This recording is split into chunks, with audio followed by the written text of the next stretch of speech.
Okay, we're going to call the meeting to order, and if we can please rise for the Pledge of Allegiance.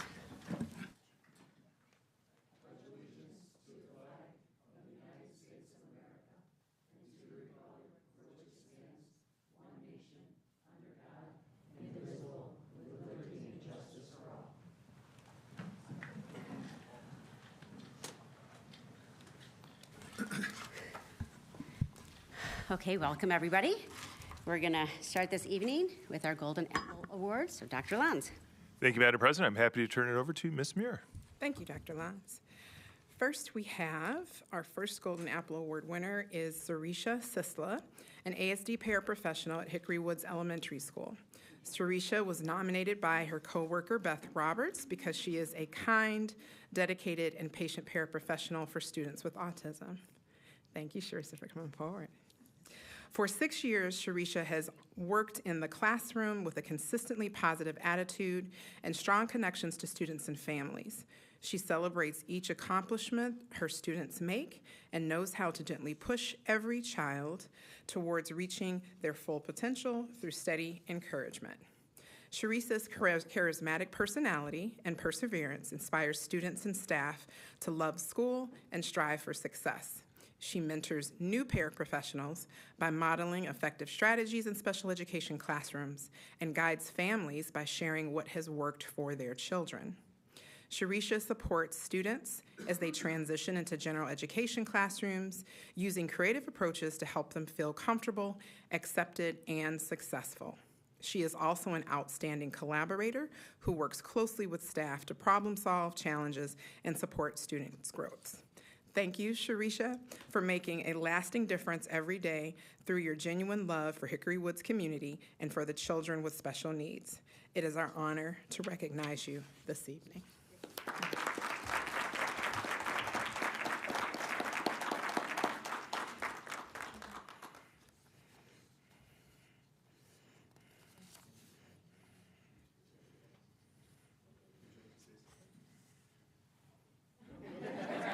I do my job, okay? But thank you so much. I really want to thank from bottom of my heart, okay, Beth Roberts, okay, for nominating me for this award. She's my friend, my buddy, and okay, she's like my sister. Thank you. Thank you so much, Beth.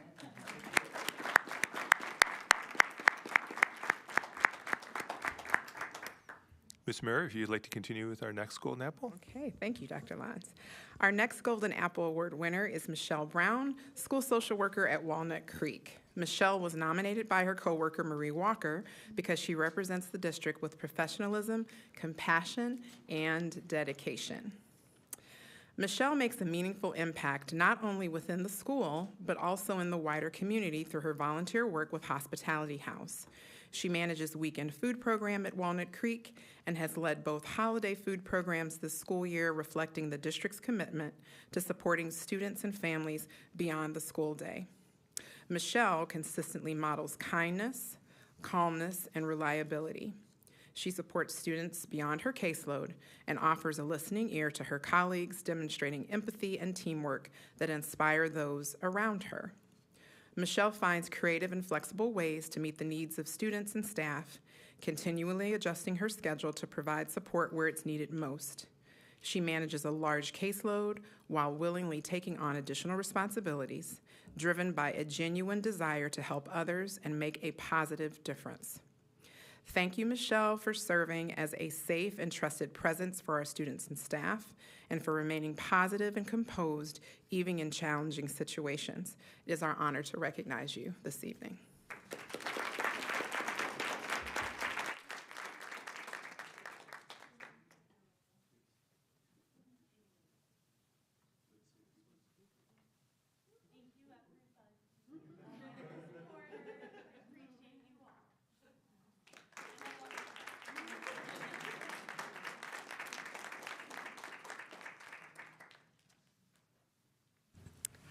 Okay, Walled Lake Consolidated School Pupil Enrollment Projection Study Presentation. Dr. Lanz.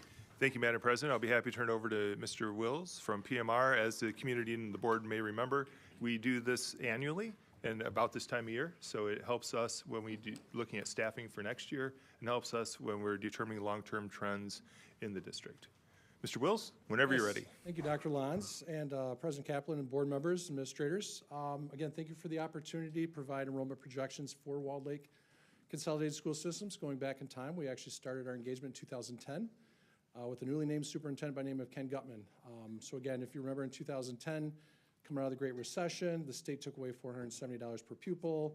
A lot of fun activities back then. But again, we're here to provide the next 5 years of what it looks like from a student enrollment perspective. So we're going to talk a little bit about the demographics. We do have pupil enrollment projections district-wide. And in your board packet, we actually have it broken down by elementary school, middle school, and high schools from that perspective. And ultimately, we have some methodologies and footnotes going from that perspective. So let's talk a little bit about demographics. The center chart, what you see is actually the chart going back to 1920. This is actually from the Pew Research that's been tracking births since that time frame. I'm not going to ask by a show of hands who was born in 1957, but congratulations, you're the height of the baby boomers. Last year in 2023-24 birth year, for the first time since 1940, the state of Michigan has had less than 100,000 live births. So you take a look at some of the challenges that you're going to see here in enrollments. More importantly, with medical fields, support services, trades, all this, because you have 2 people basically retiring and about 1 person coming into those various activities going forward. SEMCOG, which is the Southeast Michigan Council of Governments, also tracks it, kind of in the 11 county range. If you go back in time to 2000, there was just under 1 million students, about 931,000. It's dipping down to a low of roughly 700,000, and it does show a slight uptick, about 717,000, but nowhere near it was 931,000. From a state perspective, in the same time frame, 2000, the state of Michigan had 2 million kids. Right now, we're about 1.38 million kids, so it's 700,000 less kids in that same time period the last 25 years. So this is the birth rates just in Michigan. As I mentioned, we're kind of going back to 2020, but we kind of highlight the cohorts of Walled Lake Consolidated Schools, 9th through 12th grade cohort, 6th through 8, and K through 5. I was actually joking a little bit with Dr. Zellner. My son was born in 2000. That was the last time Oakland County actually had an increase in live births. Here in the state, again, you see that steady decline. There was the impact of COVID in 2019-2020. It's finally leveled off. I'm just under 12,750 live births here in Oakland County. And as I just mentioned, about less than 100,000 live births in the state of Michigan. This is not an Oakland County issue. This is Kent County, this is Ingham County, Kalamazoo County, et cetera, from that perspective. So looking at Oakland County very specifically, going back really to 2014, the blue columns you have there are the live births. As I mentioned, if we took this scale back to 2000, that 13,400 you see was actually 16,450. That's 3,000 less kids in that 15-year period. You can see the dip to COVID in 2019, again, dip below 13,000, and has not really actually gone up. It's kind of leveled off right in that 12,200 range. And why is that important? That orange line you see at the bottom is the Walled Lake's capture of those live births. So again, looking at your audited fall count and spring count, back in 2014, you had 7% capture rate. Some people say, well, what happened in 2015? Well, we went to full day kindergarten from half day. And so you saw a slight dip in that perspective, but then it bounced back to about 6.3. You see the dip of COVID where a lot of parents just kind of kept their kids home. You bounced back up to over 7, kind of leveled off about 6.4% capture rate. So the good news is your early elementary programs, your early childhood and pre-K are actually drawing kids at that same rate. The only issue is there's less kids within the pool of those kids going forward. This is also some of the population trends, kind of looking at the 0 to 5. So I'm kind of going left to right on that bottom scale. So again, total population is just about 5 to 6% of under age 5. The biggest changes you're going to see is that age 5 to 18.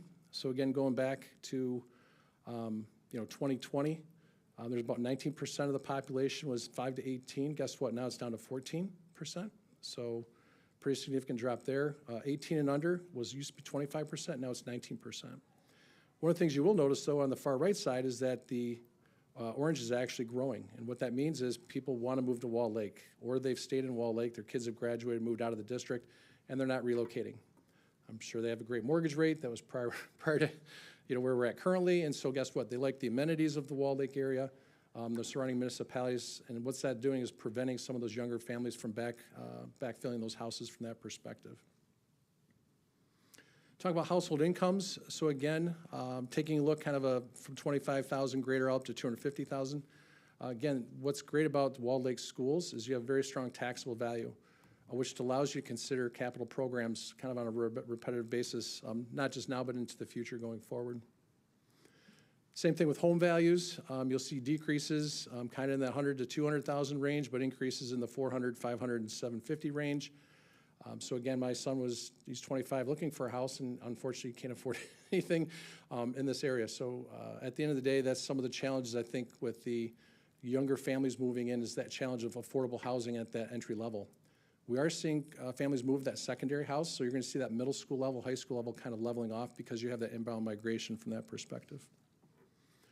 School enrollment trends. The good news is on the top row is really the Walled Lake Consolidated Schools.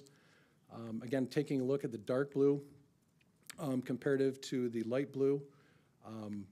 The light blue is going to be the private and tuition-based, and then the darker blue is the public. And so one of the things we noticed is that when you build your early childhood centers, you actually picked up 4% from tuition to public, which is great. And you really kind of follow the state average, or I should say the Oakland County average in terms of public to private ratios, roughly 80% to 20% at kindergarten, and then it drops down to that 15 to 10% as you get into high school. So a lot of the competition of charter schools and private schools, they typically stop at that 8th grade level, and you'll see that about 10% are there in the high school level. So again, enrollment trends, we're taking a look about LEAs, your learning educational districts, PSAs, or your public school academies, and obviously you have your charter schools, so we kind of track inbound and outbound migration from that perspective. And so at the end of the day, there's just less students. So you talk about closed districts, schools of choice, charter schools opening up and closing. So again, that's a challenge not just here in Walled Lake, but a lot of your peer districts kind of around Southeast Michigan. So district-wide projections, taking all this information, we take a look at the housing stockpile, like how many houses have children, how many of those are school-age children, how many are currently enrolled in public versus private. From that perspective, we take a look at your live births. So again, that is audited by the Department of Human Health Services. And again, we look at your student enrollment, which again is based on your fall count and spring count. That's also audited to really come with a baseline from that perspective. So again, in the presentation, we have 1 through 18. Dr. Lon said I have 2 hours to present each individual school. I'm joking. But at the end of the day, we're able to do it district-wide, but more importantly for individual schools, both elementary, middle, and high school. And as Dr. Lons mentioned, this is really used for long-term planning. So as the board looks at adopting next year's fiscal budget with Ms. Omer and her team and her staff, how do you look at utilization? How do you look at long-term capital planning, staffing, et cetera? It's important to have that building by building as well as a district-wide analysis. So this is the eye chart. We do have a graph that shows this, especially for the public, a little more easy to read, but that blue line, or that line you see kind of vertical between 2025 and 26, everything to the left of that is your historical data. So again, this is audited by the Department of Education. That's how you get your foundational allowances on an ongoing basis. So FTE is full-time equivalency, and what we've done is really start in 2019. In the upper left-hand corner, you had 946 students in kindergarten at that level. If you go all the way down to that column, down to 12th grade, you were graduating 1,116 students for a combined K-12 of 12,863 students. From that perspective, I mentioned 2010 when we first started, you actually had 14,967 students that year. So again, that decreased birth rate and the ability to not be able to transition the number of new housing and housing stock is really a challenge to maintaining enrollment going forward. So if I start at that blue or that vertical line at 2025, again, your incoming kindergarten class was 789, and your graduating class is about 821. And so that gives you a combined total of 10,939 that are K-12. But we're also including some of the others, the virtual learning, the early childhood, special education transitions, junior kindergarten, which gives you a full FT of roughly 11,717. So that number right there allows Ms. Omer and her team to say, okay, what's the foundational allowance going to be next year? Well, we got to wait for Lansing to tell us what that is, but it's a great starting point in terms of being able to run some financial modelings for teacher allocations, funding mechanisms going forward. The next 5 columns, what you have are really our projections. So again, we take a look at the demographics, we adjust what your kindergarten inbound coming was, and then we actually look at it on an ongoing basis. So we're able to go out 5 years for elementary and 10 years at the middle school and high school. And based on a method 1, which is a algorithm over the last 7 years, we anticipate you'll be down to 10,141 students K-12, or as a total district, just under 11,000 students at 10,904. This graph right here just shows the same information. So as I mentioned, back in 2019, you had 12,864 students. The projection is down to 10,142. And you can see the different bars. So K-5 is the top row of columns there. Again, on the far left, you had 5,600 students back in 2019. And it is starting to level off right around 4,700 students for the next 5 years. At the middle school level, which is your 6/8s, that's going to be the lowest bar there. You had over just under 3,000 back in 2019, and you're at 2,703, and that's projected to go down to 2,400 to 2,300 here in the next 5 years. So as part of this bond, we know that Geisler is kind of being readapted to other uses. I know sometimes it's a tough decision, but at the same time, it's the right decision to make sure your utilization stays strong across the elementary, middle school, and high school levels from that perspective. And ultimately, you have the high schools at 3,287 recently, and then obviously dipping down about 3,193 again as that graduating class kind of works that way through the next 5 to 10 years. Method 2, again, is kind of a looking back the last 2 to 3 years. So again, post-COVID, taking a look at just the last 2 to 3 years of historical data. So again, similarly, the lines kind of flatten out a little bit more. And so oftentimes we ask Mr. Wills, what method should we use? We actually have a graph that shows you method 1, method 2, and then a combined of method 3 to kind of give you a good, better, best scenario of what Ms. Omer can use from financial projections, Dr. Lyons, the administrative team from a staffing perspective. So you'll see a couple different variances from these charts going forward. And then lastly, we have method 3. Again, same thing, the lines kind of flatten out from that perspective. So if you go back to method 1, you're about 10,200. Method 3 is about 10,450. This kind of just shows you the different levels. So again, method 1 being kind of more the aggressive. Method 2, which we'd probably recommend for a modeling standpoint, again, kind of shows a slower decline because that birth rate has leveled off the last 5 years. You are still capturing that 3.6 to 3.7% from that perspective. So before I go any further into the elementary, middle school, is there any questions on the methodology, some of the initial findings, some of the... Paul, when you're looking at this, are you looking at this as a specific, an approximate student number, or are we using the blended count? So for the FTE is the blended count. We actually did it by head count as well, so more of a utilization analysis.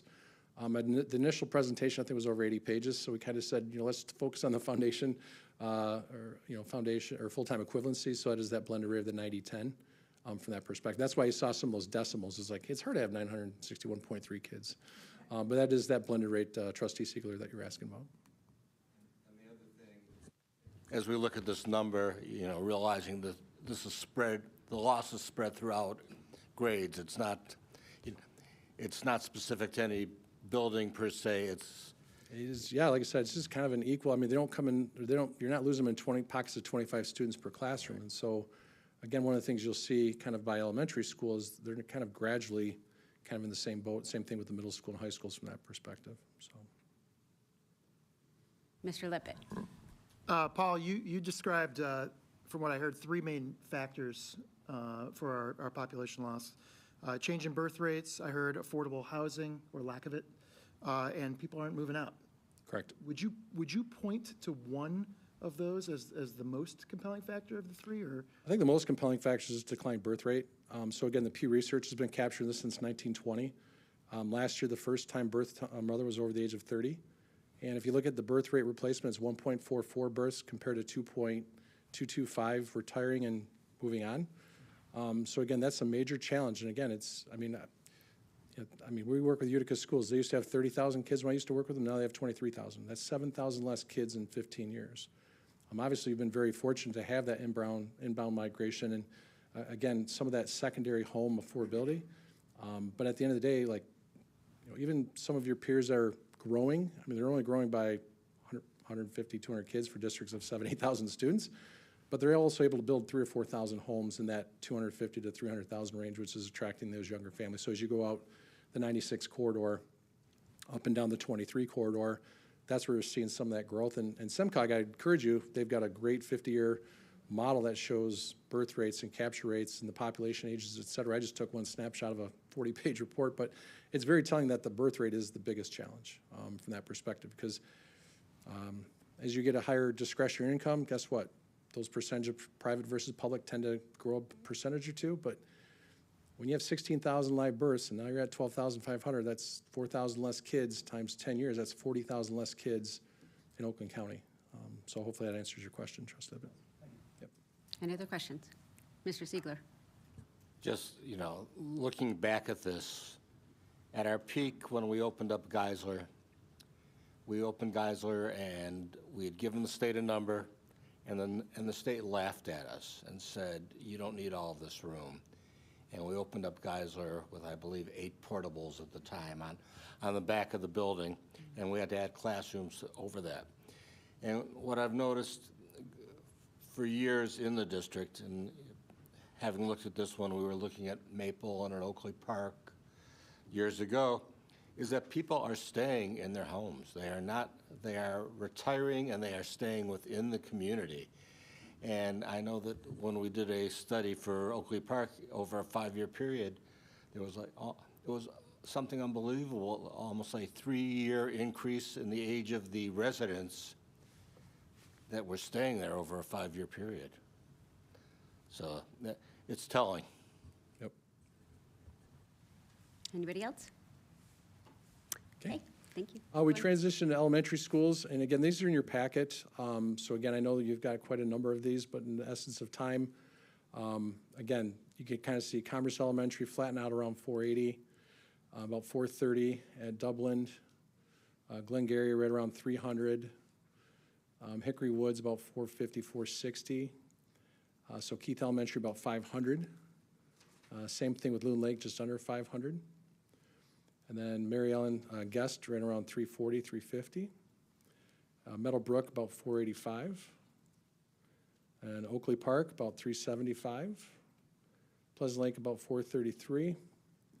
Walled Lake Elementary, again, dipping below 300 from that perspective. So I guess back to one of the questions, is there a certain area? So again, we kind of look at this holistically. So I think back to Trustee Siegler, like we could go back in time and say, how many kids were in that particular area in 2020, 2019, and then look at what's the average age of those household owners, where the kids at currently from that perspective. And then Wixom Elementary, about 475. At the middle school level, Clifford Smart, actually next year will dip below 1,000 for the first time from that perspective and go down to about 875. Sarah Banks leveling off about 850. And then Walnut Creek, just below 900. And then kind of, as you mentioned, just number of houses and the number of age of household owners down to about 750 here in the next 5 years. At the high school level, about 1,000 over at Central. Northern, again, just under 1,300 in the next 5 years, currently at 1,400. And then Western kind of level off right around 1,000 students. So again, from that perspective, we are seeing that secondary migration into the district at upper middle and high school level, which is allowing you to kind of level off at the high school. So our footnotes and methodology, again, we are one of the firms recognized by the Department of Treasury to provide enrollment projections for school districts. We have about 120 clients kind of around the state, and we've been very honored to work with Walled Lake really since 2010. And again, tonight was more of just a reminder, as you look at long-term financial planning, long-term utilization, long-term staffing levels, again, this is just one data point that you can really rely on. I think Trustee Ziegler asked me a couple years ago, what's our accuracy rate? And it's above 98%, so unfortunately it's pretty accurate from that perspective. So with that, I'll turn it back over to President Kaplan, Dr. Lyons, and the board for any additional questions. Mr. Siegler. This is more to Dr. Lyons, and I'm sorry because it just came to me while we were watching this. If the governor was to enact mandatory pre-K, do we have a rough an approximate number of how many students we would see? I believe that number is between 200 and 300 additional students we'd have to accommodate. That's correct. Look at that. He read his homework. Bingo, we got that plus. one. Listen when you talk. I know, that's good. That's good. Any other questions? Thank you. All right, thank you very much. Appreciate it. Appreciate it. Thank you, Mr. Wills.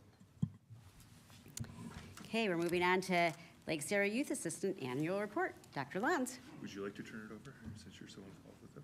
I certainly may. So I'm going to introduce you to our caseworker at Leah, Stacy Pizzini. Hi, everyone. Good to see you. So I'm here. So I think you guys have a packet with has our report on it. That would also have the newest list of the board of directors, which we like you guys to have, so you can see who's leading our charges.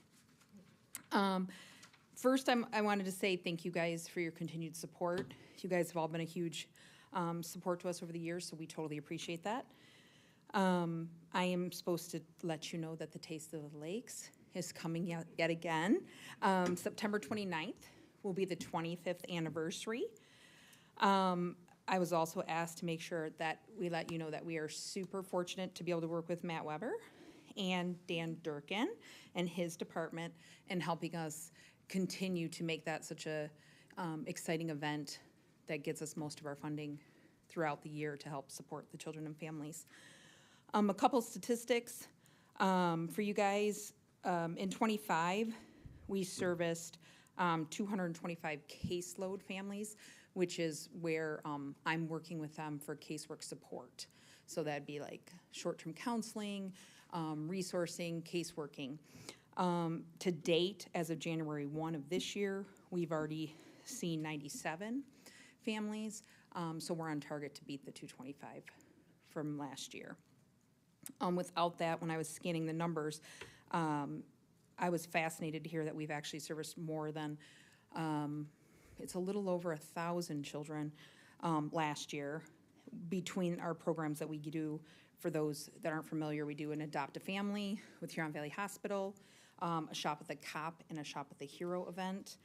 We are currently, which you're welcome to all come to the office at any time, we're filling what's called a boredom buster bag, which we will be distributing the beginning of June.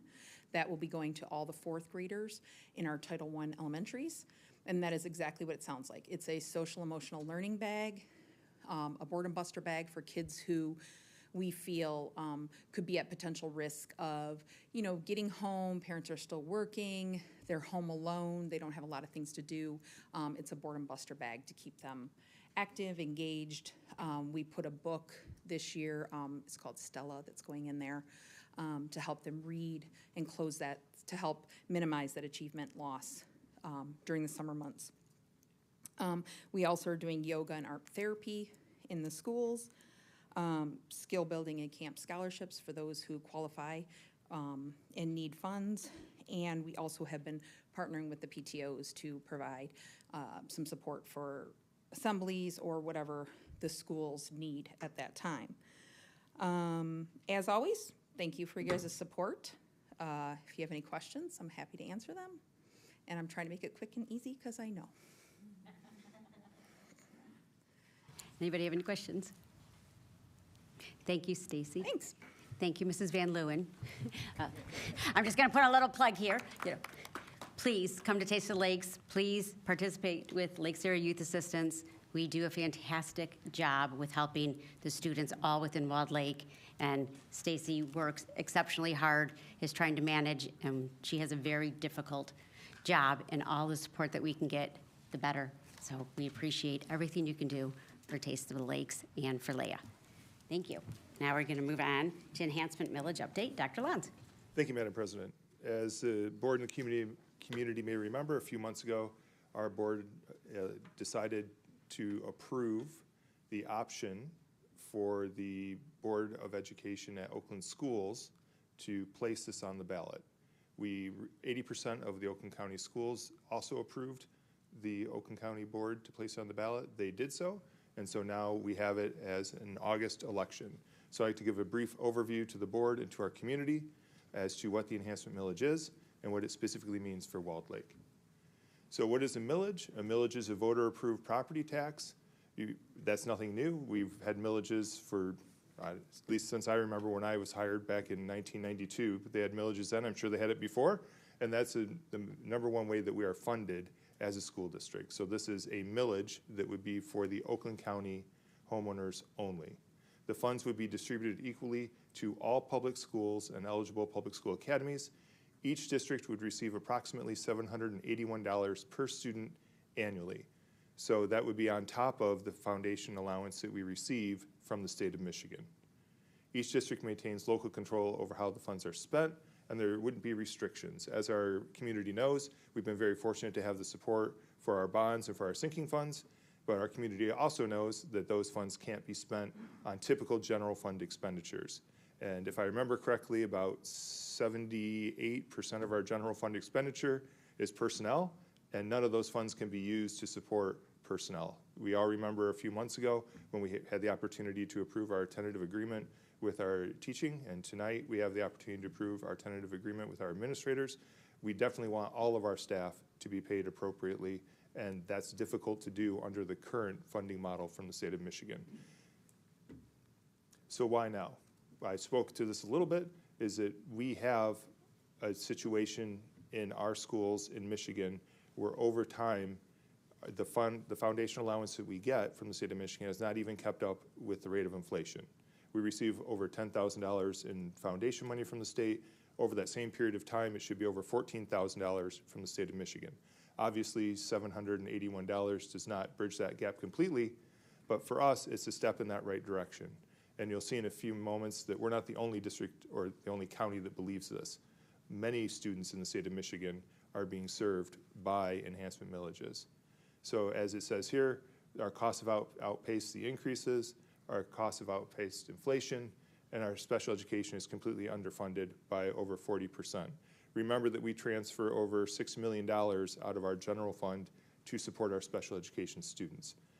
I would submit to you that if we were fully funded in special education as we are supposed to be when the law was passed at the national level, we would be in a significantly better position by tens of millions of dollars as a cumulative total. Unfortunately, that is not a priority for our legislatures, which makes me very sad. If you'd like to know more about how schools are funded and some models to help fund schools, please look at the School Finance Research Collaborative. That's linked here, and this is on the Oakland Schools website. That website will be mentioned at the end of this presentation. I'm happy to say that as the state legislators are discussing what the budget will look like, many of them are considering a weighted formula, which is part of the SFRC, and that would benefit us specifically. So what are the details of what we would be asking for in the August election? 1.5 mils every year for 6 years. The election is August 4th. Again, it's approximately $781 a student. So over that time, it would be over $4,600 per student. And we would start collecting, and by we, I mean Oakland County, would start collecting in December of 2026. So what does that mean for Walled Lake? Walled Lake would pay into the county $10,780,000 approximately. And of that, we would be able to retain $8,640,000. The additional funds, meaning the difference between that, would help support other districts and students in other districts that do not have the same taxable value as us. Now that's true for all of our taxes that go out of Oakland County. We are a paying county. We are a paying district. And the example that I give is that if I give you $1 and I ask you to give me 20 cents back, are you still happy that you have the 80 cents? Yes, I'm still happy that I have 80 cents more now than I did before you gave me the $1. And so for us, it's $8.6 million more annually to help support our programs and support our students. I want to remind the board and remind our community, and later, actually beginning of next month, Julie will be coming up and talking about our budget situation. We have a structural deficit. We have had a structural deficit all except for 2 years, and that was because of the COVID money supporting all school districts. Without a change in how we're funded, combined with a look at our efficiencies in our district, we'll continue to have a structural deficit that comes out of our one-time only money, which is our fund balance. Your fund balance is like your savings account. If you don't put money into your savings account, once you've taken all the money out, there's nothing left for that. And so this would help us in balancing out that structural deficit as we look at efficiencies. Without the enhancement millage, we'll have to look not only at efficiencies, but also program, staffing, extracurricular, co-curricular activities to help reduce that structural deficit. So what can we use this for? Well, the enhancement millage, as I mentioned, unlike bond and sinking fund, goes into our general fund. And our general fund is at the discretion of the board as to how we spend that. And so we would have zero restrictions related to the $8.6 million. So some big categories that we could support: staff retention and raises. That's important, and I'll talk about that a little bit more in a second. Stabilize our general fund, which I just spoke about, that we have a structural deficit that we need to stabilize. Maintain staff ratios, student ratios, because again, with about 80% of our costs being our staff, if we have to make cuts, unfortunately, that's one of the first places that are cut. Enhance student wellness supports, enhance and maintain safety initiatives. We're pretty lucky in our district because the board decided to take the 31AA, that we're supporting most of our programs in those two categories through 31AA. It's important to remember, though, that that's not a promised fund source. That fund source can be easily taken out of the budget for our next year, and that would be millions of dollars of programming and staff that we'd have to make a decision as to, do we continue that? And if we continue that, where are we going to find that money? Because we don't have extra money every year that's unallocated. And then maintain and strengthen district programmings. This is a local decision. This will be a conversation that we'll have as a board through our budget process that we do every year. Now, obviously, we'll have to approve the budget for 26-27 before we know this outcome. And part of the negotiations that Dr. Hamka has been doing is that putting in an opening clause with the contracts that if this passes, it's called a reopener, that we would go back to our associations and we would see if there are additional fund sources that we could provide to them. It's a negotiated process. There's nothing promised other than we would come back to the table and have the conversation. So counties with millages, and we're talking about the enhancement millages. You can see Wayne, Macomb, Kent, Kalamazoo, and you can read that 80% of the districts in Oakland County approve this. 44% of all students in Michigan already have this.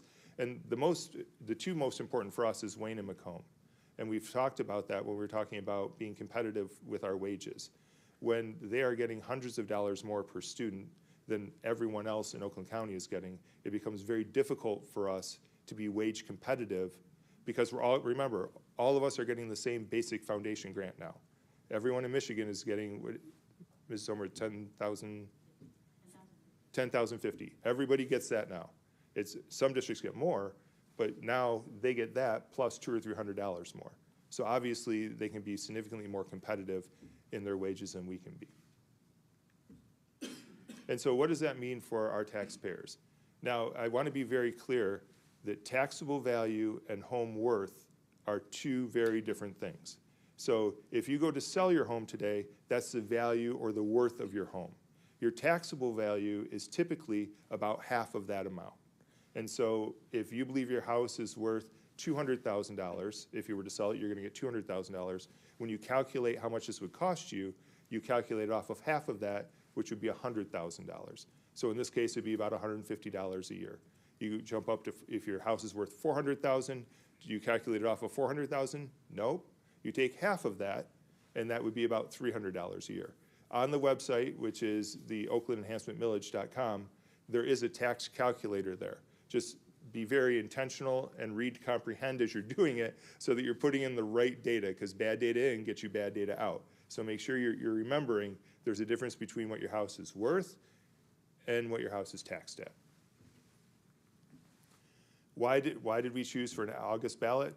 That is one of the 3 days that we are allowed to have an election on, and it also allows us to collect the funds in December of 26 rather than having to wait until the calendar year of 27. Again, the website to gather more information is the oaklandenhancementmillage.com. And May 19th, at our tech center right up the road, there will be an informational meeting, and we will be holding our own informational meeting on June 22nd, and that's starting at 6 o'clock p.m. And I apologize, I'll get that corrected. It's not the Walled Lake Western Auditorium. I talked to our construction team, and they said, well, you could do that, but they're going to have to walk through a parking lot that will not be there anymore. So we're actually going to move that to the learning commons, the learning stairs, and have everyone enter through the north parking lot rather than have to hike over the torn up parking lot. And that's what I have today. Any questions? Well, Dr. Lanz, I'm just going to ask a clarifying question. Sure. So in Walled Lake, if Walled Lake community votes yes on, or votes no, excuse me, on the millage, but let's say 80% of the rest of the districts vote yes, then what happens? So I'm going to change it around. I'm going to say Walled Lake votes yes on the millage, but it doesn't pass by 1% in the county. Then it doesn't matter what our percentage is or anyone else's percentage. The county's in it together. So it's a total county vote. Think of it if you were voting for a county commissioner, they have to get 50% plus one vote in order for this to pass. Okay, Mr. Siegler. Just a few other things to consider. When we look back at our tax base within the Walled Lake community, we have always been a donor district, going back to even pre-Proposal A in Headley.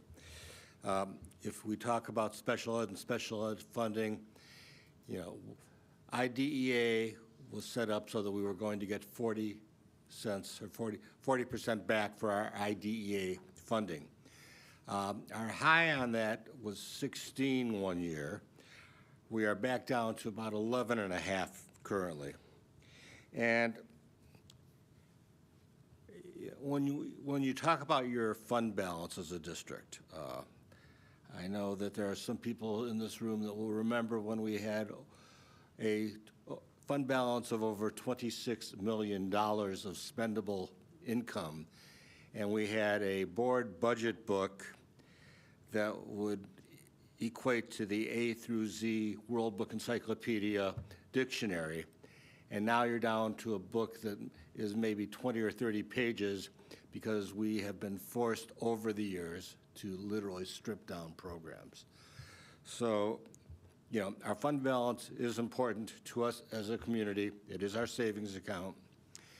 I know there has been major conversation throughout the county on this, and as you said, some districts decided not to do it.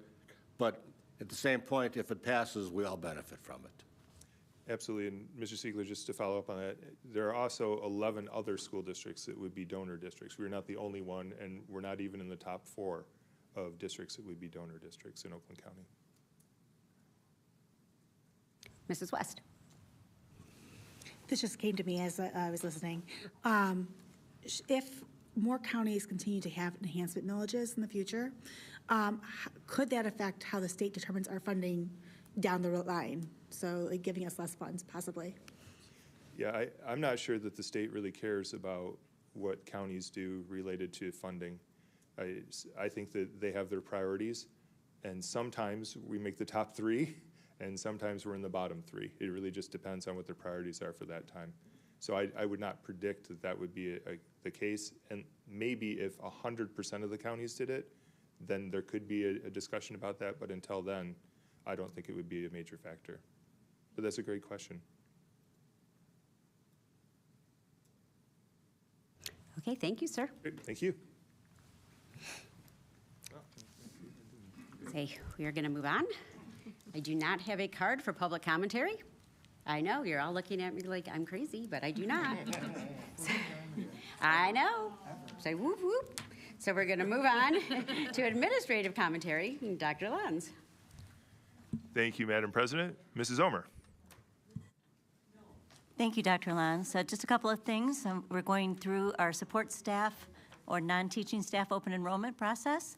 And so we're looking at, we're utilizing our new platform, and Donna McVeigh has been working very diligently with American Fidelity to make sure everything is right on that. We start our open enrollment next Monday. So we're hoping that will be successful, and we'll have some lessons learned, I'm sure, after we're through it, but hopefully it will be a positive experience for all of our employees. In addition, today we had our 3rd series of our bond sale, so I have some information on that. That was very successful from a market standpoint of view, so we're very fortunate with our bond team and like to thank them, you know, even though they're not here, in terms of their hard work in structuring that so that it was successful and works very well for the district and for the people that we serve, and especially our students. We're wrapping up our fiscal year, coming up on that. As Dr. Lons mentioned, we'll be having our end-of-year final budget revision on June 4th, as well as the assumed 26, 27. Hopefully, we'll have some information as our legislature continues to work on the budget, and hopefully we'll come to some resolution much earlier than last year into October. So we shall see. We're not holding our breath. So again, so it's a busy sprint to the end of the year. Thank you, Ms. Zomer. Dr. Amka. Thank you, Dr. Lons. It's been a busy couple of weeks with staffing and preparing to post positions, so I'm excited. Hopefully by the end of this week, early next week, I'll have some postings out, and I'm looking forward to that process. And then another experience I had recently was an instructional visit to Creek Middle School. I had a phenomenal time over there. I engaged a lot with the students, had great conversations, and you know, it filled my bucket, so I was excited to be back in the classrooms. Thank you. Thank you, sir. Ms. Muir. Thank you, Dr. Lons.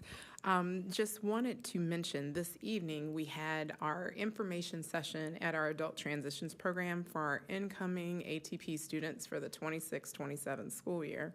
And so lots of families came out. Our ATP staff did a really great job at explaining all of the tiers and lots of excitement about ATP being in their new home at the Geisler ESC. Lots of questions for that.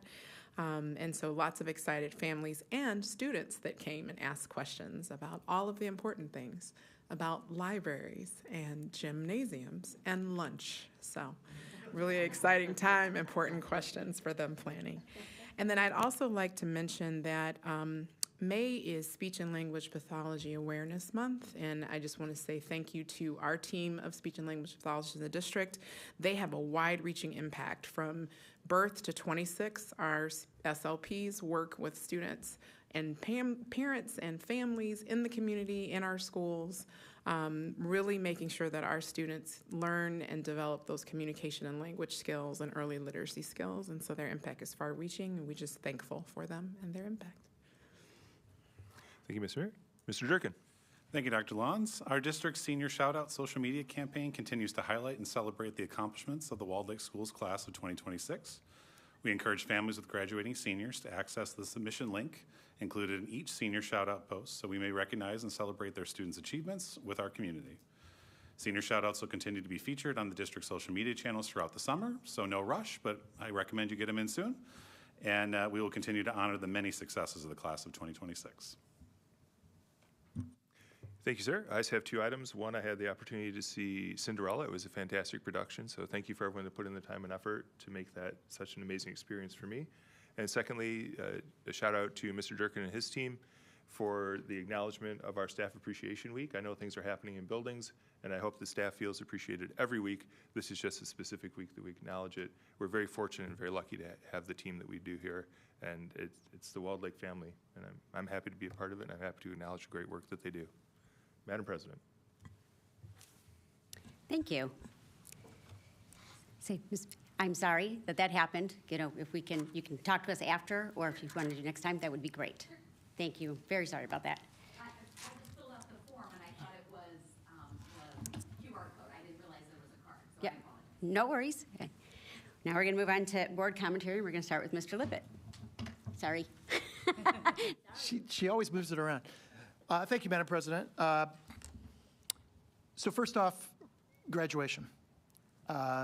If I am doing my math right, I believe this is going to be the 20th straight year of Lippets in Walled Lake schools, which sadly is coming to an end this May. And so I just wanted to express the graduation process is a wonderful, highly emotional, amazing experience. And you know, I am very lucky as a parent to have been part of the Walled Lake community, watching my three girls go through these schools, and now it culminates through what is just an amazing graduation ceremony and process for the district. So I just wanted to acknowledge, for those of us who have graduating seniors, sorry, Dr. Zellner,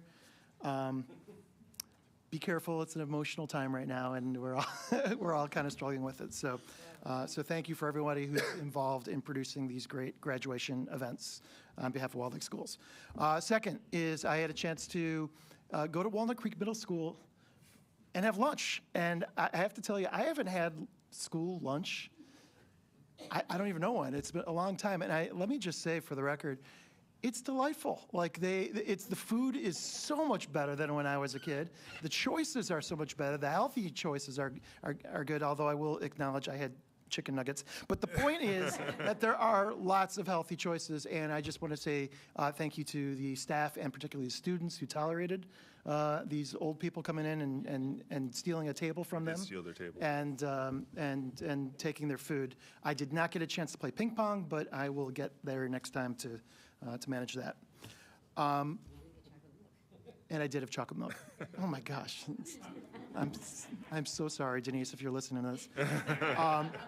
Speaking of Denise, my wife would like everyone to know that May is Lyme Disease Awareness Month, so please be on the lookout for tick bites if you head into any wooded area, and if so, please see your local doctor or pediatrician, in my wife's case, because that Lyme disease is no small thing.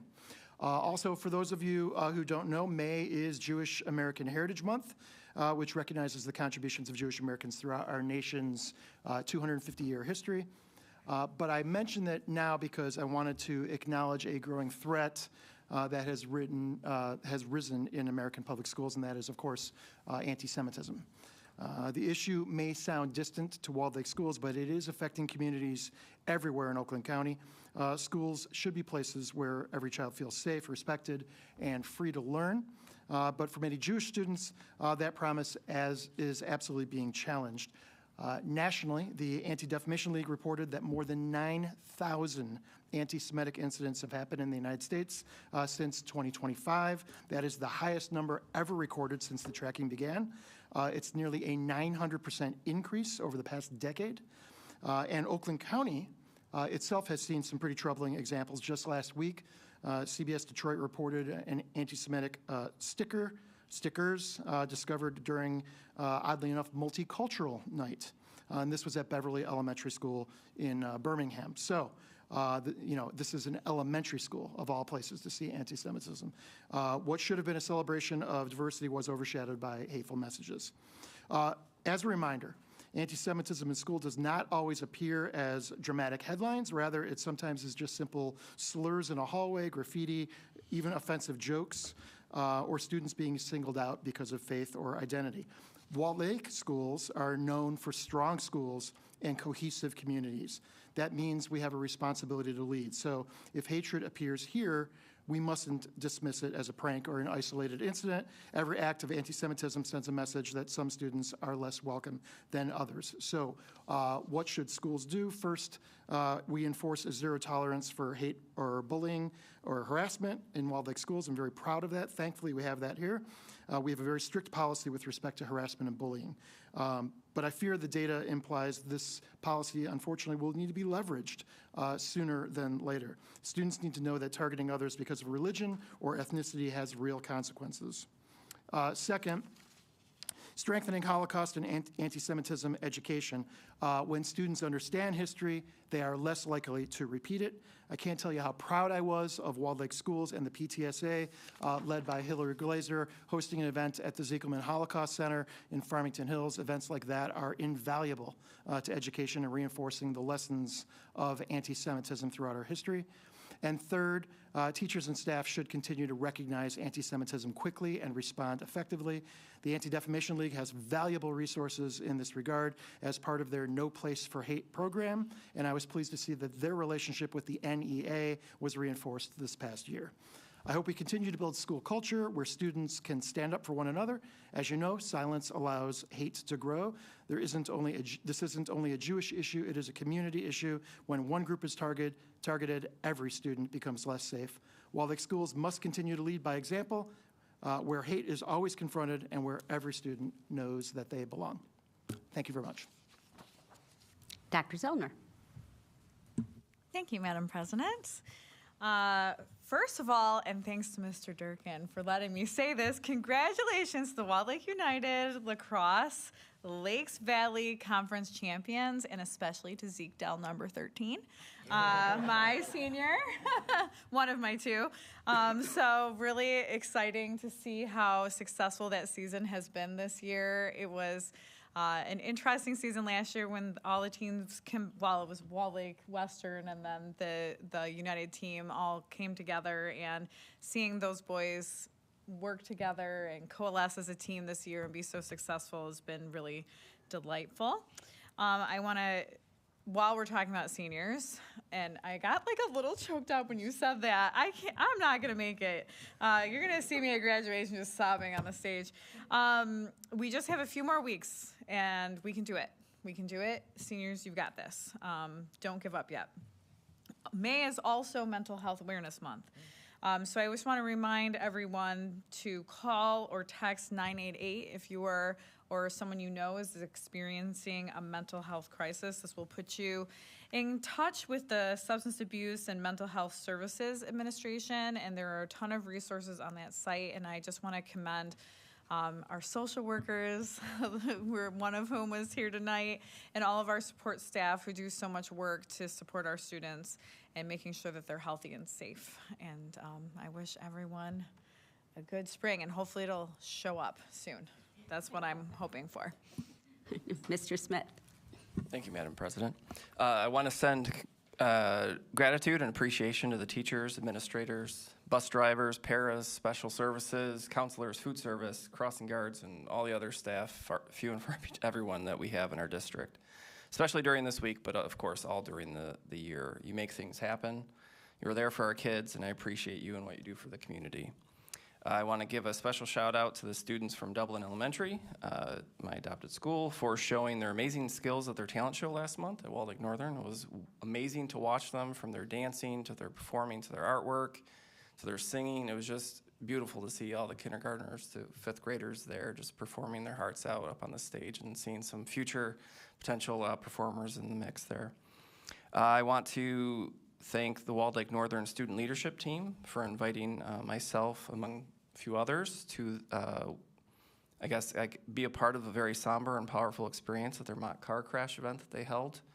I kind of needed that reminder as a former student, but also as a parent now, to be safe out there and be reminded of really, truly the fragility of life and the importance of making good decisions, especially as we come up on this season, but all the time.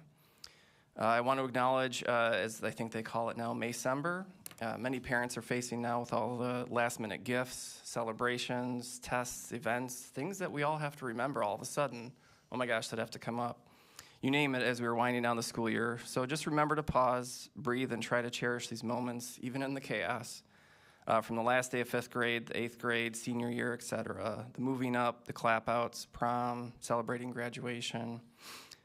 There are going to be a lot of emotional and exciting milestones across the board, so just remember to be there for each other and for your kids. Be present and sharing those moments. Time flies by, as I myself, I'm going to have a future high schooler and a future 7th grader as they're coming out of this, so that's going to be quite a drastic change next year. Congratulations to the continued success of the CHS middle school track team. It's been fun and amazing watching them out there growing this season. All throughout. It's been cold at times, but they're still out there fighting through it, and it's just amazing to watch them.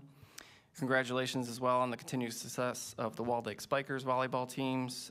It's been amazing watching them as well, and this year I believe this is the first year we have boys Spikers now as well to kind of bring that in there, so it's been amazing to see the growth of the volleyball.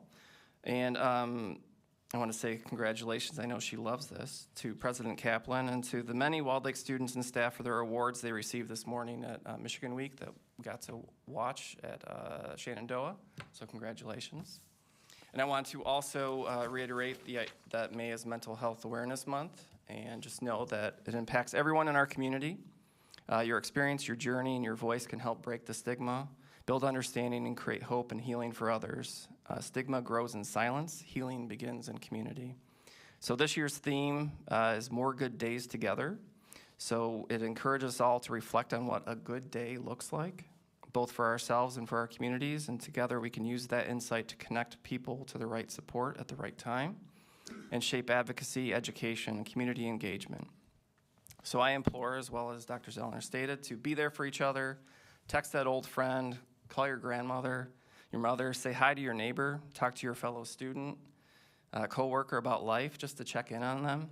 and be there for each other. I know it's helped me in time of need during my many ups and downs in life and the things that I've had to battle through. So, you know, as we know, the world is going through some insane stuff right now as well. And so I just say it's important to build that community and be there for one another.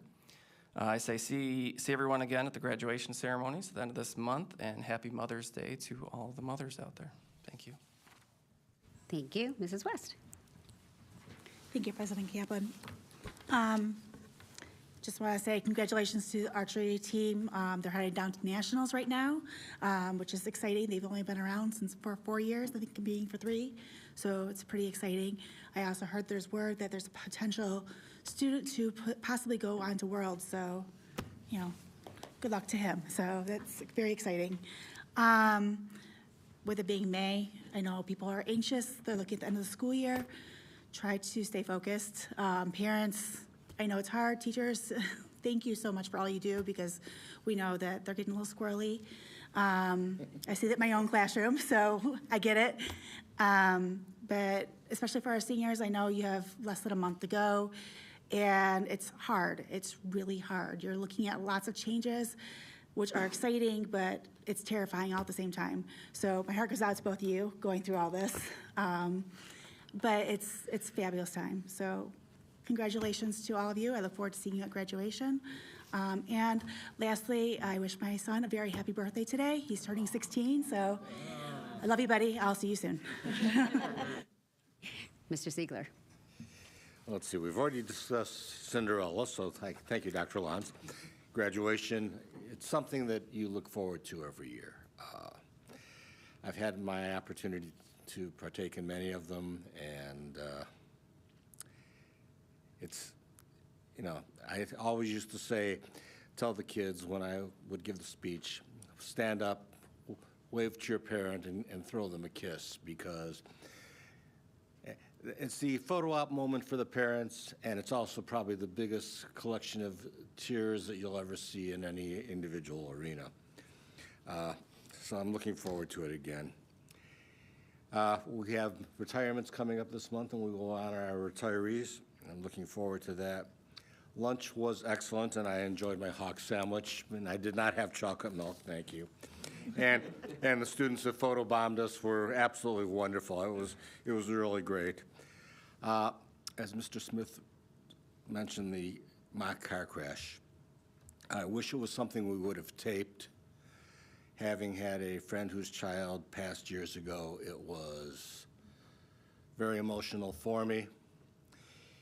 The presentation was something that we should be doing at every one of our buildings at this time of year, because it is that impactful.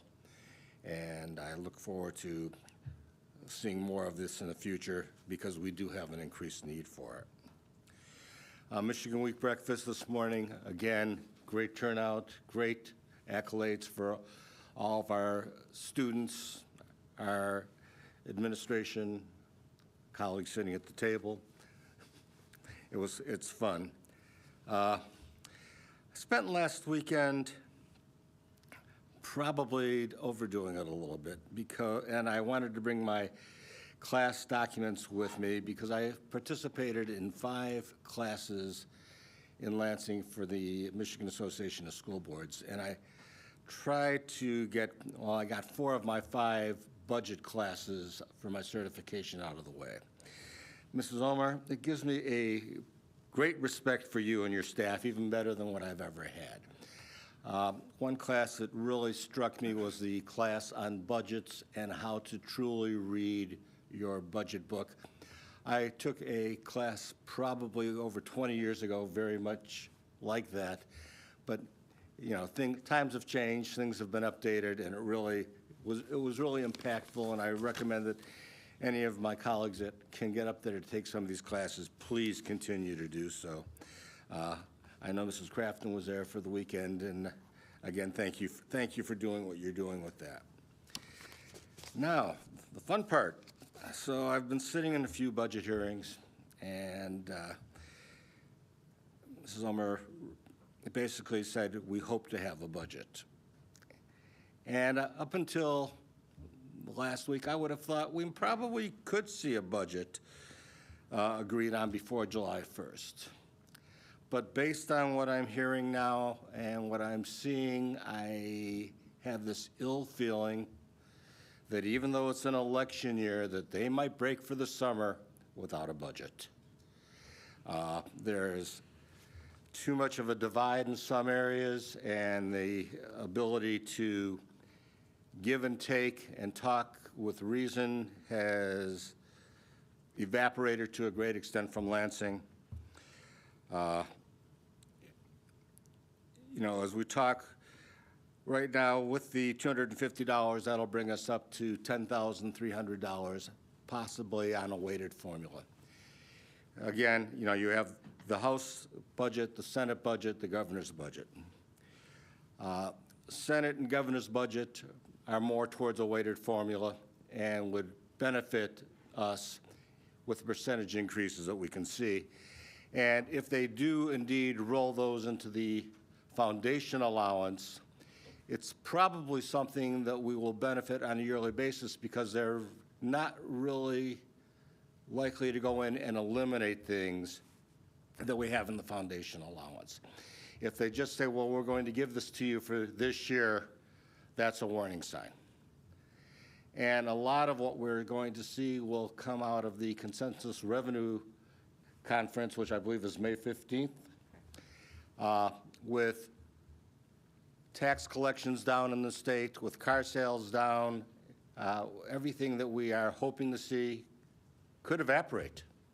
And we're really going to have to stay on top of it. I'm not going to go into great detail on the budget from what we're hearing and what they're talking about. I can do that with my colleagues if they would like me to. But I think we're now at hold our breath. And I really hate to say that because I was optimistic last month at the meeting. Thank you. Mrs. Crafton. Thank you. First, thanks to the staff. May is hard for everybody, parents, students, staff. This week is an important week where we get to honor you, but I know you're all feeling it, and I'm feeling it, and we just really appreciate you and all the hard work that you do and how much you care about our kids. Second, for those high schoolers that are in the AP test cycle, take a deep breath. This is not going to define your future. Try the best you can, and then forget about it. Life will continue. And we know it's not fun, but you worked hard in these classes, so take the tests and take it serious. I want to congratulate the students, the cast, the crew, and the production team, and the pit orchestra for a beautiful Cinderella at Walled Lake Central. And I also want to highlight that this is the first year in quite a while that all 3 of our middle schools are putting on a musical. So here's my charge to you all. If you like the high school shows, they start in the middle school. So go see, for $10, go have an hour-long fun youth edition show at one of the 3 middle schools. They're all happening in May. I'm working on SpongeBob at Sarah Banks Middle School. It's a really fun show. It's literally an hour, and these kids are working so, so hard. And a couple of years later, you're going to see them shining on one of your high school stages. They don't get to shine on a high school stage if they don't get to practice on a middle school one. And doing it in front of an audience is going to make all the difference for them and their confidence. I want to acknowledge Walled Lake Western's forensics team, who went to the state competition a couple weeks ago and earned 7th place in the Division A, which is a very strong showing against some very strong teams that are historically very powerful. I'd like to congratulate the 3 Walled Lake Western students that were state finalists, Noah Springer, Chia Hurtado, and Zoe Crafton. And self-serving, my mom's side, and Zoe and Chia, great work winning the state championship for duo. It's the first time in district history that we've had state champions in that category, and you were up against real tough competition. And what I'm most proud about is that you guys worked really hard. every Sunday at our house for so many hours. And it's the hard work that really is going to make you better humans down the road. I couldn't be more proud. My final plug is that all 3 high schools have a pop concert coming up. Walled Lake Westerns was last night. It was wonderful. I expect that Central's, which is next week, will be equally as amazing, and then Northern's is the following week. It's a ticketed event, so go to our WLCStickets.com and buy your tickets. I think they're $8, and it is a fun night, and it'll make your heart feel good.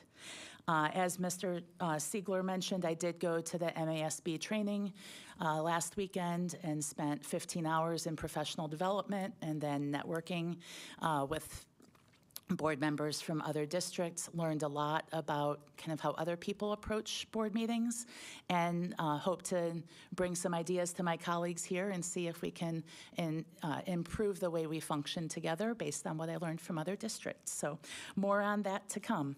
Thanks so much. Thank you. I'll be very quick. I just want to acknowledge Deputy Crafton in the back. You guys all talked about me. He received an award this morning for his help and his work within Walled Lake. So I just want to say thank you for all your work that you do with our kids in this district. It's very much appreciated. So congratulations and thank you. I also appreciate all of our teachers and, teacher appreciation, staff appreciation. You guys are rock stars, and we all appreciate everything you do. And we're almost there, a few more weeks. May, beginning of June, all very, very difficult months for everybody with finishing and getting through graduation, getting through the proms, getting through your elementary graduations or step-ups in middle school and all the changes. So it's a lot. So everyone just enjoy the time and just ride it like a roller coaster. And you will all get there, I promise. Yes, just to ride it like a roller coaster. And I just want to say Happy Mother's Day to all the mothers and everyone. Moving on. We're going to move on to the consent agenda. We have the approval of the minutes proposed from April 9th, 2026, the regular meeting minutes, personnel recommendations, new hires and resignations, financial reports for March 2025, disbursements in the amount of $19,159,937, balance sheet and statement of revenues and expenditures, unaudited and investment schedule, purchases under $50,000, which is the frontline employee evaluation management with Danielson rubric renewal for $39,173.12 from the general fund. Bleh. And then we have the Head Start Director's Report. Madam President, Mr. Lippett. I move that the Board of Education approve the consent agenda as presented. Support. All those in favor? Aye. Opposed? Motion carries 7-0. Moving on to purchases over $50,000. Dr. Lons.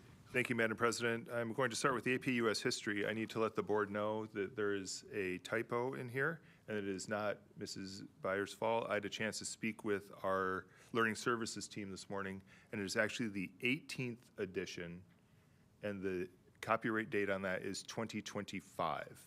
Now, that is the book that was available for review, so I feel confident that we can still move forward. I just apologize for not catching that before this morning.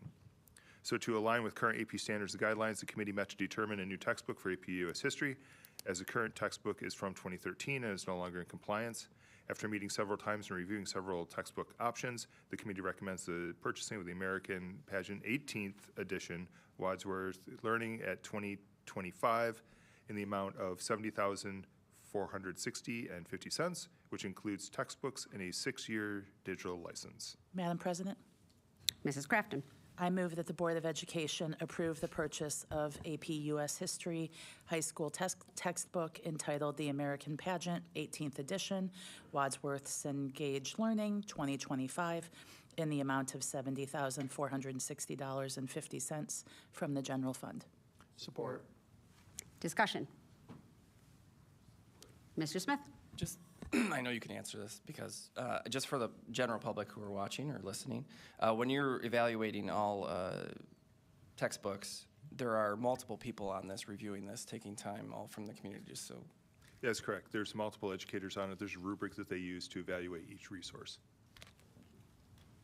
Any other questions? All those in favor? Aye. Opposed? Motion carries 7-0. Dr. Lanz. Thank you, Madam President. Moving to honors chemistry, to better align with current standards and guidelines, the committee met to determine new textbook for honors chemistry classes, as the current textbook, Living by Chemistry, is from 2015. After meeting and reviewing several textbook options, the committee recommends purchasing Living Chemistry, the 2026 edition, in the amount of $49,386.96 from the general fund. Mr. Siegler. I move the Board of Education approve the purchase of Honors Chemistry High School textbook entitled Living by Chemistry, 4th edition, Bedford, Freeman, and Worth, 2026, in the amount of $49,386.96 from the general fund. Support. Discussion. All those in favor? Aye. Aye. Opposed? Motion carries 7-0. Dr. Lanz. Continuing on, our middle school teams conducted a pilot and review process for new middle school mathematics programs back in spring of 2024. The board previously approved the adoption of resources as well as the purchase of materials needed for 6th and 7th grade implementation. The administration now recommends the purchasing of materials for 8th grade implementation during the 26-27 school year. The purchase totals $164,500 from the general fund. Just as a point of reference, this is the same program rolling up every year. So we started with 6th grade, we rolled the 6th graders to 7th, so they needed the materials. Now the 7th are going to 8th, so they need the materials for the continuation of the curriculum. Madam President, Mr. Lippett. I move that the Board of Education approve the purchase of middle school math curriculum, 8th grade teacher guides, professional development, and online support, Anderson G. et al., CPM Inspiring Connections, CPM Educational Program 2024, for $164,500 from the general fund. Support. Discussion. Mrs. West. I have a question for Dr. Lanz. So, from what I understand, we've had the mixed pronoun that's been inside some of these books. Is it possible for this to get specific page numbers and problems and have that go directly to parents rather than parents have to advocate for their child by going to the principal? That it has been our past practice. We've sent the letter to say contact the principal so that they can have that conversation. Is there a reason why we don't have them just go ahead and give them the problem numbers and everything? I think it's important that they have the conversation to understand the concerns of our community. Okay. And during that conversation, if there still are concerns, they are provided with that information. Okay, thank you. Any other discussion? All those in favor? Aye. Opposed? Motion carries 6-1. Dr. Lanz. Thank you, Madam President. With the passing of PA 164 dyslexia legislation, the state released a list of approved curriculum from which districts must select. After a comprehensive review of the approved resources, administration recommends the purchasing EL education from Imagine Learning, as this resource not only complies with the legislation, it also meets the needs of our learners. This purchase is totaling $1,079,256, which will be fully funded by 31M grant funding. And 35, thank you, grant funding. And if I remember correctly, that is the only funding, that's all this grant can be used for, is to purchase literacy materials. Mr. Siegler. I move the Board of Education approve the purchase of EL education from Imagine Learning totaling $1,079,256 from 35M grant funds. Support. Discussion. Okay, all those in favor? Aye. Opposed? Motion carries 7-0. Dr. Lanz. Thank you, Madam President. Administration recommends the purchase of GoGuardian Admin and GoGuardian Teacher to strengthen digital classroom management, student safety, and instructional visibility across the district. GoGuardian will help monitor academic performance, assist teachers in addressing behavioral issues, as well as include a parent portal that will extend oversight to the home environment. This investment totals $55,180, and this will be from our 31AA grant funds and will support a safer digital learning environment both at school and at home, and aligns with our district's commitment to responsible use of technology. As a point of reference, there are a number of buckets of words that GoGuardian looks for, and some of the buckets deal with self-harm, violent phrases, threats, that has to do with sexual content, drugs. Now, sometimes, if I were to search, if I'm doing a research paper on opioids, I'm probably going to get flagged for some of the searches that I do. One of the benefits of this particular program is that flag then goes to the principal or the assistant principal. And so they're able to look at that, they can see the context of it, and then decide if there's a step that needs to be taken. Other programs don't have that human part to it, and they just stop the process right then. So that allows our principals and our administrators and our counselors, if needed, to have that level of intervention, but it gives them context in which to make that decision, not just Mrs. Crafton searched something inappropriate, go talk to her. So that's a big benefit of this particular program. Mrs. West? So do we make the motion now? Yes, go ahead. Make sure. Yes. All right. I move that the Board of Education approve the purchase of the Go Guardian admin and Go Guardian teacher web filtering and classroom management solution totaling $55,180 from 31 AA grant funds. Support. Discussion. I was waiting for you. Madam President. Mr. Lippett.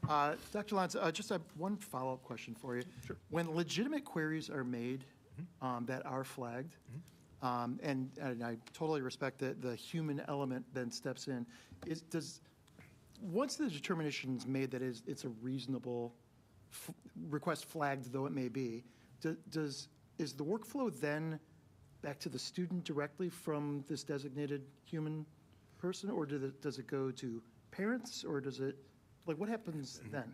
It would start with, if in the context the administrator believes that there's a conversation that would have to happen, that would be the conversation. I would call you down and we would have a conversation about what you were searching, why you were searching it, because the context is not all of your 90 minutes that you were on the computer doing searches. It's related to a very small point in time, plus or minus that. Right. And so during that conversation, if there's additional resources that we need to bring, then your parents would be involved at that point. Got it. Yeah, so my concern was the legitimate ones, like reasonable things that people wouldn't, so I just. Yeah, for sure. If it turns out you're doing a paper on opioids, then just have a nice day. Yeah. We'll see you tomorrow. Got it. Thank you. Dr. Zellner. Thank you, Madam President. First, I just want to say I have used the Go Guardian system myself as a professional, and I really like this program. I was curious with this, and it just occurred to me, is this the version of Go Guardian where teachers can close browser windows within their classroom? To the best of my knowledge, which is fairly limited, yes. I know that they can see what students are doing and they Sure. can control and lock down. Yeah. So I would assume they have the opportunity to shut everything down and put something up if they choose to do so. Right. Okay. Beautiful. Thank you. Any other? Mrs. West? That was one of my questions, so thank you, Mrs. Zellner. Are you able to see what's happening, like, if they're at home, or is it only at the schools? So if they are, say, looking at opioids at home, is the administrator able to see that at home? That would be flagged, yes. Okay, thank you. Mrs. Crafton? Assuming they're using the district device. Oh, correct, yeah. If you're using your home device, we don't know. But right now, when the district device goes home, we don't have any control over what you're doing because it's on your network. We can only control what's on our network. This allows us to give the same level of security and control at home, regardless of whose network you're on, at least from a monitoring standpoint. Great, thank you. Anybody else? Okay, all those in favor? Aye. Opposed? Motion carries 7-0. Back to you, Dr. Lons. Not that you've heard enough of me yet, but administration recommends an agreement with Parent Square to serve as the district's unified communications platform beginning with the 26-27 school year. Parent Square was identified as a preferred partner based on functionality, implementation support, and overall value. The cost not to exceed $29,118.38. This includes a one-time onboarding fee, subscription, and REM-C discount, and will be funded by 31 AA grants. And because I was so excited to keep going, I actually stole Mr. Durkin's. So, Mr. Durkin, I apologize because I imagine you're a little frustrated because you spent about 18,000 hours on this project, and I stole all of your thunder. So I hope someone asks one question so that Mr. Durkin can have an opportunity. Well, hold on, we need the motion first. Madam President. Mr. Siegler? I move that the Board of Education approve the purchase and implementation of Parent Square as the district's communication platform not to exceed $29,118.38 from 31 AA grant funds. Mr. Smith. Madam President, I have two questions. You can start with me and then we'll. Okay, Dr. Lyons. Will this be replacing Skyward? Mr. Durkin? No, Skyward is our student information system, Okay. so this would actually be replacing a product called School Messenger for us. School Messenger? Okay. Good. And because I'm sure those in the know that one of those other platforms went down for, I forgot what school district it was. Are there redundancies built into this system that if it goes down that we still have other methods to connect with parents? Like I can't remember, wasn't there a school district that it was a company that went bankrupt or something? I swear I remember hearing something. No? No one? Okay. I'm not saying you're wrong. I'm just saying I don't remember that. I swear there was a company out there that, are there redundancies built into this that like if it goes down, if the network goes down, if it's hacked or whatever system, are there other things that we still have in place that we can use? I'm certainly, in a situation like that, I'm sure we could put our heads together and figure out the correct solution. I could certainly find out some information from the vendor on that. Certainly, I hate to make any promises kind of thing, but I do know they come very highly recommended from colleagues around the county and around the state that currently utilize this platform, so I'm sure that information's out there. And to follow up with that, if this system were to go down, we still have our Outlook system, we still have our Skyward system, we still have our social media system. This is the most efficient way of mass communication, but there are some limited other options that we could use in an emergency situation. Dr. Zillner. This is for emergencies, or is it also for like snow day calls or building issues? You trying to get one more day in before we're done with the school year there, Dr. Zellner? Oh, I just wanted to ask a question. Go ahead, Mr. Durkin. No, this actually would be not only to hear this lovely voice at 4:30 in the morning when the snow day calls do come in, but this would be for principals with their weekly updates. There's added functionality that actually allow our staff to roster a class and communicate one way, that way. So it adds a little bit more functionality that we currently don't experience with our current product. So that would be replacing like a remind system that teachers might individually have. That's something maybe down the road we could certainly look into. We wanted to go slow to go fast. Got it. Thank you. Mrs. Crafton. What sort of communication or effort are parents going to have to do to join this system? And then what sort of training is required of teachers? Sure. So that's actually, sorry, Dr. Lanz, I should have waited for the cue. That's actually one of the things that we'll be working with now that we've, depending on, pending board approval. That'll be one of the things we'll work with our client success manager with to figure out onboarding, to figure out, the necessary steps that our staff certainly have to do over the summer. We'll all be going back to class in terms of the admin over the summer to make sure we know how to use it, but there'll be onboarding processes for parents in terms of any additional resources or apps that might need to be downloaded.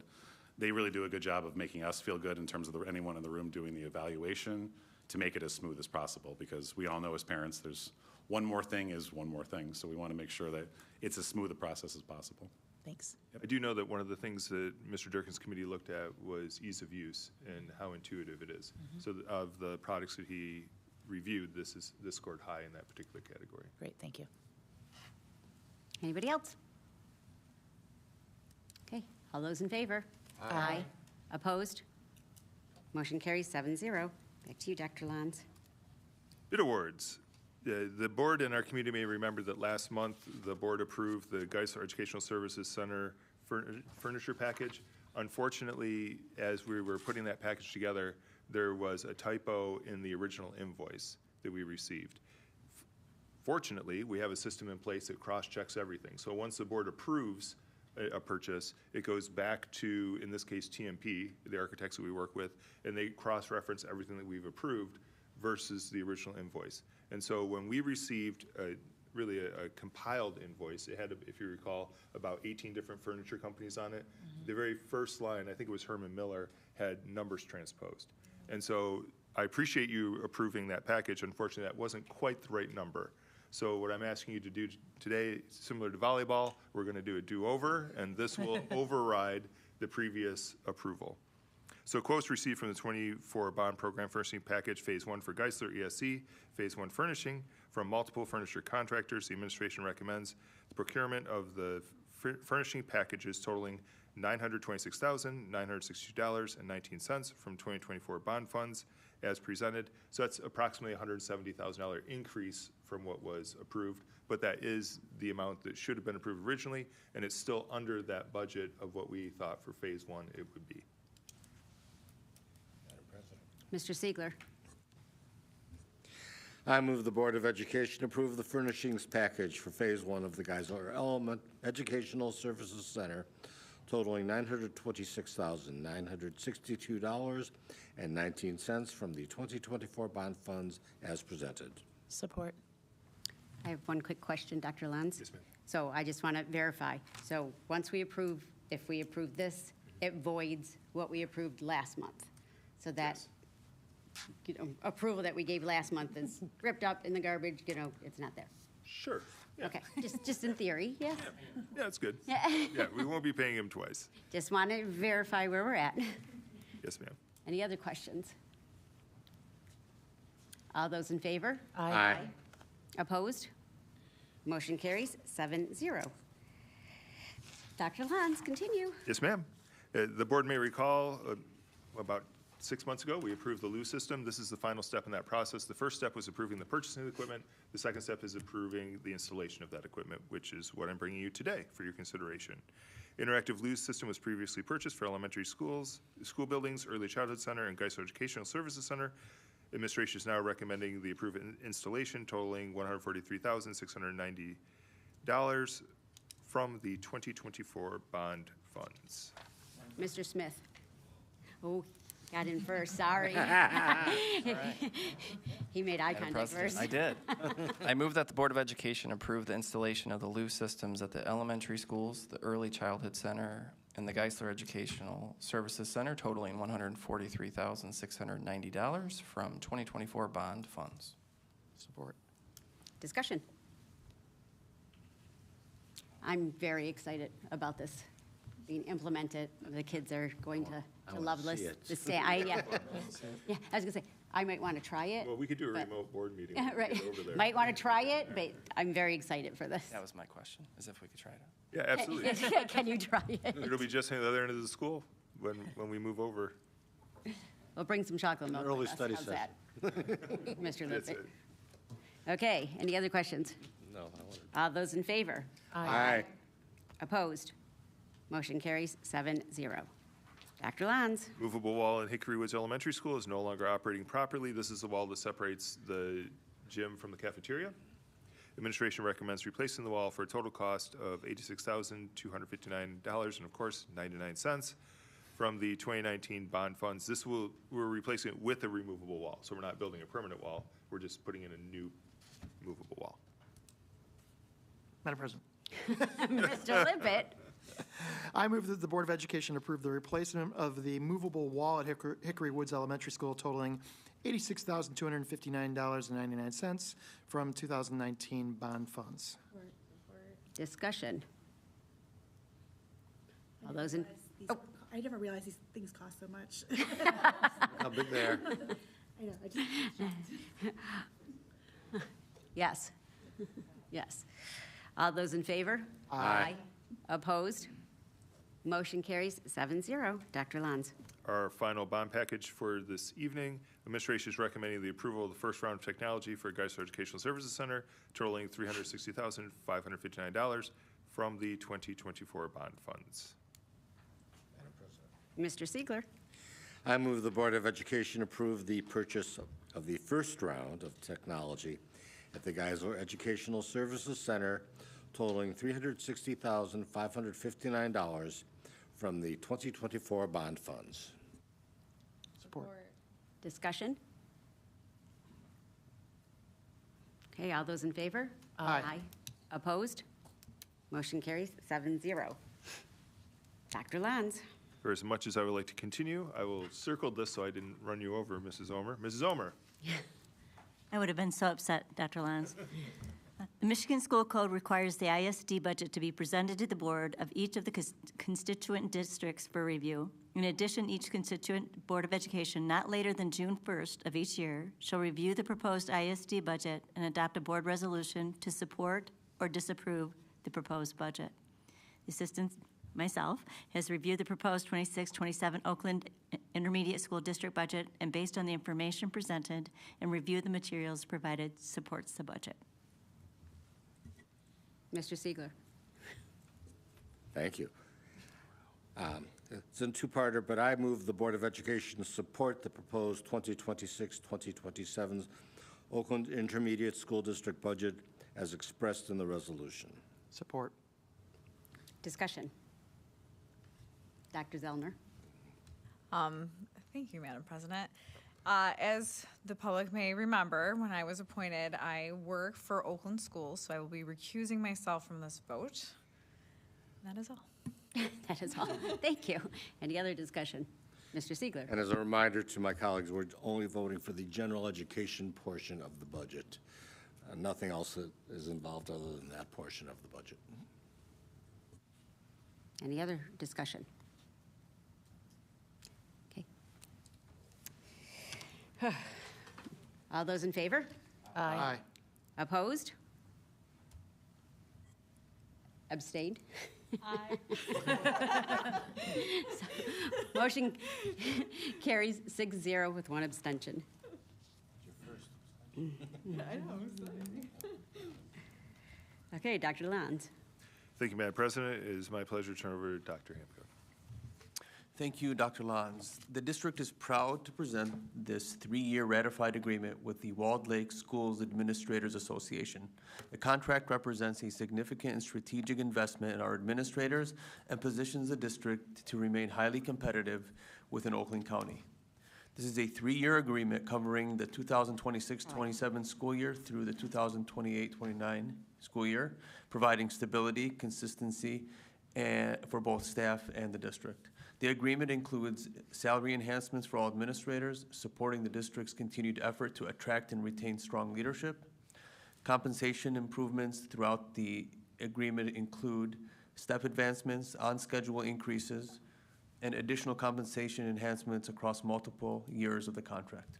Overall, this agreement balances meaningful compensation growth with fiscal responsibility, strengthens our competitive position, and reinforces our commitment to supporting and retaining our outstanding administrators. Thank you. Mr. Lippett. Madam President. I move that the Board of Education approve the ratified agreement between the Walled Lake Consolidated School District Board of Education and the Walled Lake Schools Administrators Association as presented. Discussion. Mr. Smith. So the public knows, Dr. Lanz, how many years is this contract? It is a 3-year contract. Thank you. Thank you, Dr. Hamka, for all your really hard work on getting these contracts finished. Thank you. Mrs. West. Approximately how many administrators do we have in the district? Dr. Hancock, I'm going to let you take that one if you don't mind. We have 36 administrators. As a point of reference, building administrators.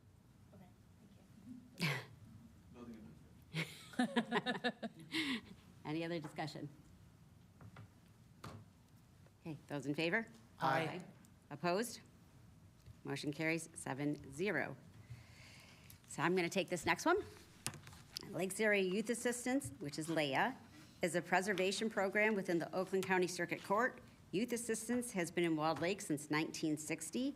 Their mission statement is to strengthen youth and families and to prevent and reduce incidents of juvenile delinquency, neglect, and abuse through volunteer involvement. In keeping with their established bylaws, LEA has requested board approval for their 2026 volunteer board members. Somebody want to read the motion? Go ahead, Mr. Smith. Okay, Madam President. There's no names here, right? No. Okay. I move that the Board of Education approve the Lakes Area Youth Assistance 2026 volunteer board members as presented. Support.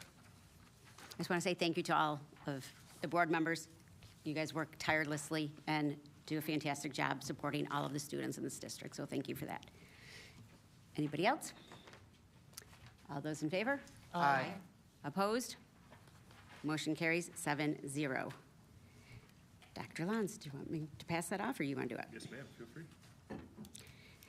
Say, each year in early May, we pause to honor the educational team that serves the students of the Walled Lake Consolidated School District. Since quality education is a team effort, we honor our employees in all job classifications together during the same week, the week of May 4th through 8th, 2026. This has been designated Walled Lake Schools Employee Recognition Week. The board expresses appreciation to all of our outstanding employees. And Mr. Smith has a proclamation to read for us. It starts. Walled Lake Schools Employee Recognition Week, May 4th through the 8th, 2026.